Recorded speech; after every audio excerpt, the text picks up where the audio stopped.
Hello guys, kain na naman tayo guys. Nagutom na naman ako, magbe-breakfast na ako guys. Tapos na ako naglaba. Kakain na naman ng kikay.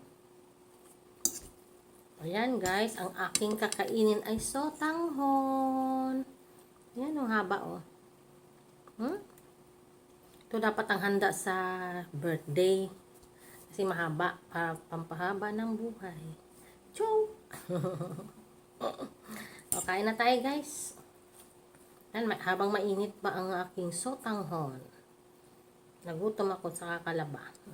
Kunti lang naman nilaban ko. Ilang piraso lang naman nilaban ko. Ay, kain tayo guys. Ang sarap nito. Ano to, special na sotanghon. Ayan, hindi siya malabsa.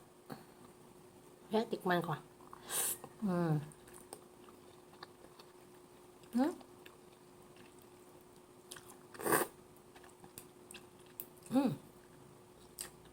Marami.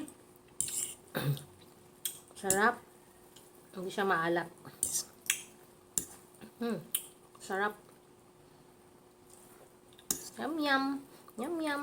Guys, kumain na ba kayo guys? Kain na tayo guys. So, tanghon ng aking breakfast ngayon. Nagkasawa na. Next time na naman ako sa fried rice. So, tanghon naman. Yan.